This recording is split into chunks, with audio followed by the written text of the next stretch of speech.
Économie de Max sur i24 News, bienvenue à tous. Au sommaire aujourd'hui, Cuba où le choix contraint de l'ouverture pour survivre. 55 ans après la révolution et l'avènement du communisme, les dirigeants veulent attirer les investisseurs et les capitaux étrangers. Faut-il y voir le début d'une ère nouvelle? L'analyse des réformes proposées et l'avis de Jean Ortiz, spécialiste de Cuba, c'est dans un instant.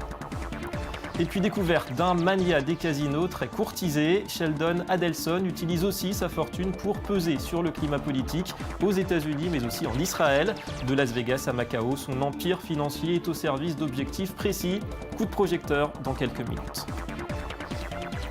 Voilà pour les titres, merci d'être avec nous. Le point d'abord sur l'actualité économique internationale dominée par la France. Et au lendemain d'une soirée électorale qui a tourné à la punition pour la gauche et le gouvernement, eh bien l'autre mauvaise nouvelle, c'est le nouveau dérapage de la trajectoire budgétaire.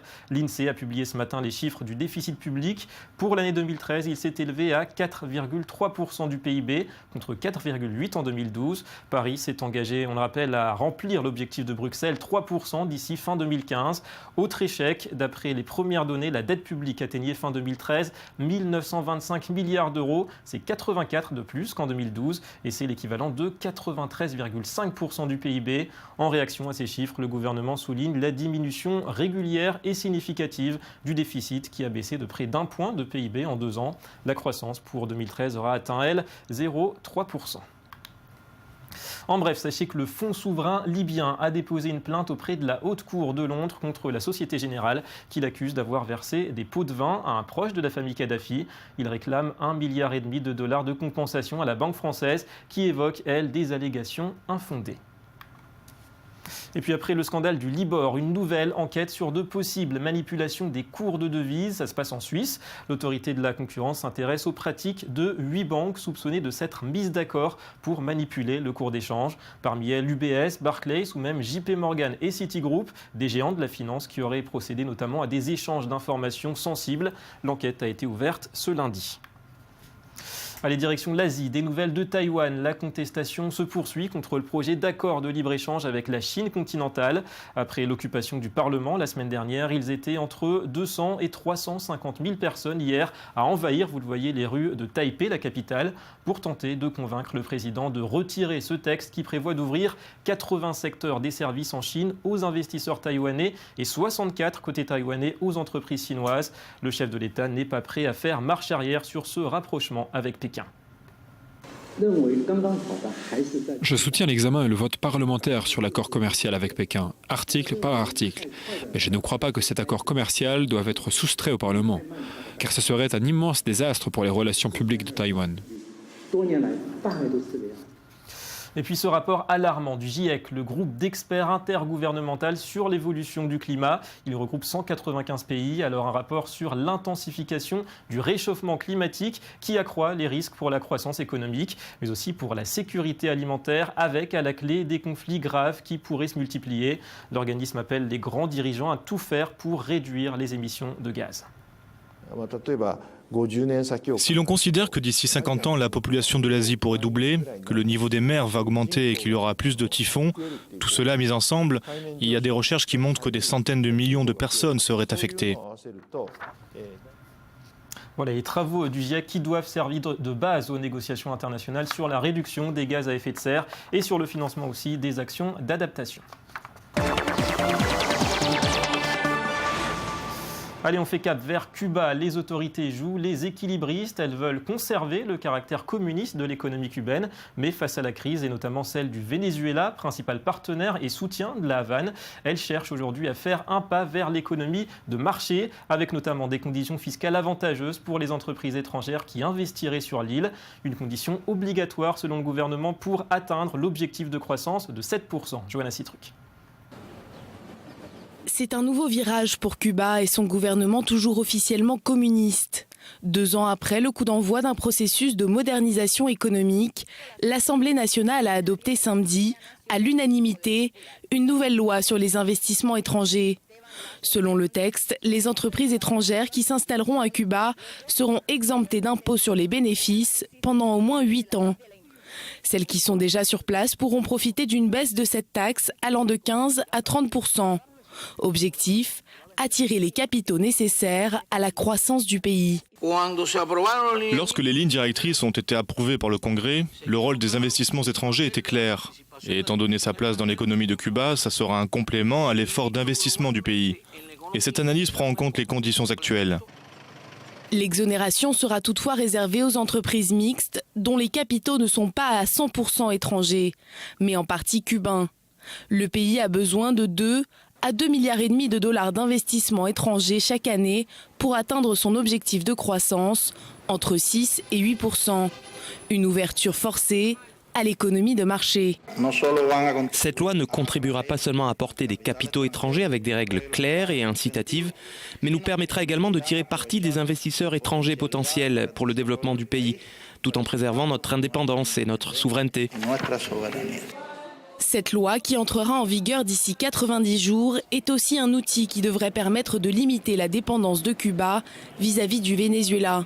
Principal partenaire commercial et soutien politique de la Havane, Caracas est actuellement en proie à une grave instabilité politique et économique.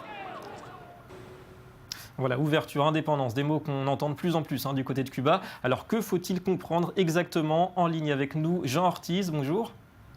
Oui, bonjour. Merci d'être avec nous. Vous êtes maître de conférence à l'université de Pau, spécialiste de Cuba. Alors d'abord, cette précision importante, on l'a vu, ces mesures ne s'appliquent que pour les sociétés dont les capitaux ne sont pas à 100% étrangers, mais en partie cubains. Est-ce que pour vous, c'est le signe que Cuba ne renoncera pas à ses idéaux communistes et que c'est finalement un ajustement, une mise à jour du modèle? Tout à fait, c'est un ajustement du modèle, si vous voulez. C'est un changement dans le modèle, ce n'est pas un changement de modèle.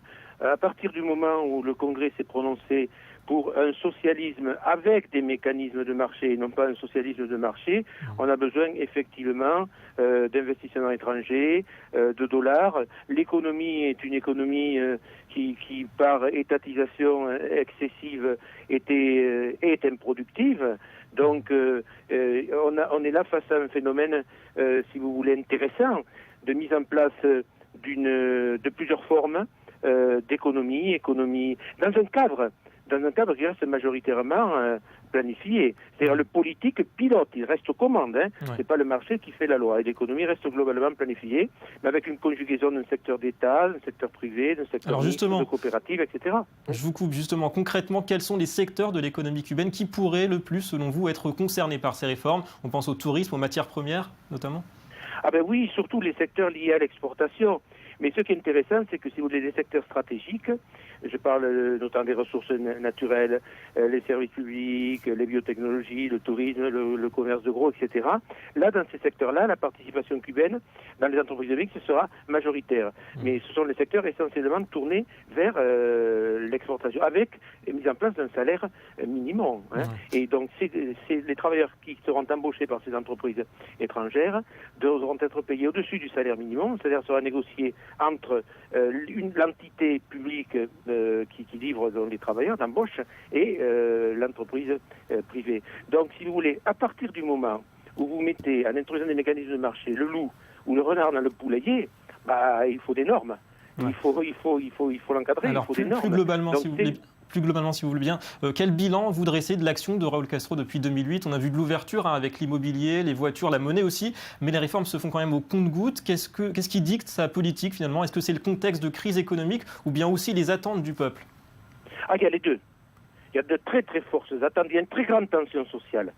Et moi, je trouve que Raúl Castro, j'étais vraiment assez dubitatif, il le fait bien. Il y a le processus de changement le plus profond depuis 1959. Tranquillement, pas à pas. Mais c'est en même temps un processus de transition. Évidemment, en Europe, on voudrait, et aux États-Unis, que ce ne soit pas ce type de changement. On voudrait le retour à la société d'avant, au capitalisme. Mais ce n'est pas ça. Il faut prendre compte que l'étatisation a failli. Il y a un déficit de démocratie, improductivité de l'économie. Donc, il faut redéployer l'économie. Il faut développer les forces productives sans passer par le capitalisme. Et se pose la question, quel espace pour d'autres formes de production? Comment empêcher l'accumulation? C'est un risque, comment empêcher l'accumulation, la corruption, la bureaucratie, etc. Vous voyez? Comment passer d'une économie étatisée à une économie mixte. Comment rompre avec l'identification, socialisme égale étatisation. Donc on aura c'est tout compris. ça qui est en débat. Une modernisation pas à pas, étape par étape. Merci Jean Ortiz d'avoir répondu à nos questions. Allez, une plongée à présent dans un univers où les affaires et la politique font bon ménage. À 81 ans, Sheldon Adelson a su accumuler une fortune colossale, un peu moins de 40 milliards de dollars. Ses revenus proviennent surtout des casinos et en particulier de ceux qu'il possède à Macao. Un poids financier et une influence qui fait de lui l'un des principaux soutiens de la droite américaine. En Israël aussi, il s'est bâti un empire médiatique, celui-là, Anthony Lesme. C'est un homme parti de rien. Fils d'un chauffeur de taxi à Boston, Sheldon Adelson a commencé sa vie comme vendeur de journaux et aujourd'hui Forbes le classe 8e fortune mondiale. Sheldon Adelson est le genre de self-made man dont l'Amérique raffole. Après avoir investi dans l'immobilier, ce juif américain, marié à une israélienne, est devenu un mania des casinos.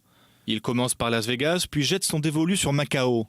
Bonne pioche puisque près de 65% de son chiffre d'affaires est réalisé dans l'ancienne colonie portugaise, soit plus de 9 milliards de dollars.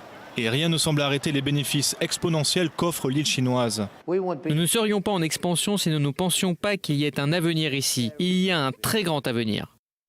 Avec une fortune estimée à 38 milliards de dollars, Adelson est l'un des principaux donateurs de partis politiques de droite aux États-Unis, mais aussi en Israël. Plus sa fortune augmente, plus ses dons sont généreux. Il a dépensé plus de 90 millions de dollars pour la plupart des candidats républicains en 2012. Mitt Romney avait recueilli 30 millions de dollars contre 15 millions à Newt Gingrich. En vue des prochaines présidentielles, c'est Jeb Bush, le jeune frère de George Bush Jr., et Chris Christie, le gouverneur du New Jersey, qui font les yeux doux aux milliardaires. En Israël, son implication est médiatique. En 2007, il investit dans le quotidien gratuit Israel Hayom, réputé proche de Benjamin Netanyahou. Le journal, en 5 ans, a pris 40% du marché. Mais où va donc s'arrêter la machine Adelson ? Désormais, l'octogénaire souhaite faire de Las Vegas Sands, sa holding, une franchise mondiale dans le domaine du jeu. Nous tenons à nous installer au Japon, en Corée et au Vietnam. Après un certain temps de réflexion, nous avons décidé de construire un autre casino aux allures de Las Vegas en Europe. Nous avons choisi la ville de Madrid. En seulement un an, la fortune de Sheldon Adelson s'est accrue de 11 milliards et demi de dollars. Grâce aux revenus de Macao, ses finances lui permettent de peser toujours plus dans la politique israélienne et américaine. Des chiffres qui donnent le tournis. On passe au Media Watch. Et la une de cette revue de presse, l'industrie du high-tech israélien, c'est l'une des plus performantes au monde, on le sait. Elle concurrence même la Silicon Valley. Bonjour, Johanna Citruc. Bonjour David. Alors plus inattendu, le high-tech israélien intéresse les BRICS, qu'on présente souvent comme les pays de demain, les économies de demain. Exactement, le high-tech israélien attire de plus en plus les investisseurs des BRICS. Les BRICS, c'est le Brésil, la Russie, l'Inde, la Chine et l'Afrique du Sud. Et la dernière opération en date, c'est celle de Yandex, un moteur de recherche, le moteur de recherche le plus connu, le plus utilisé en Russie, qui a racheté KitLocket, une start-up israélienne de géolocalisation, pour un montant entre 15 et 20 millions de dollars. Et ce n'est pas une première pour Yandex, puisqu'en 2010, l'entreprise russe avait déjà investi dans Face.com, une compagnie spécialisée dans la reconnaissance faciale, et rachetée par Facebook 2 ans plus tard.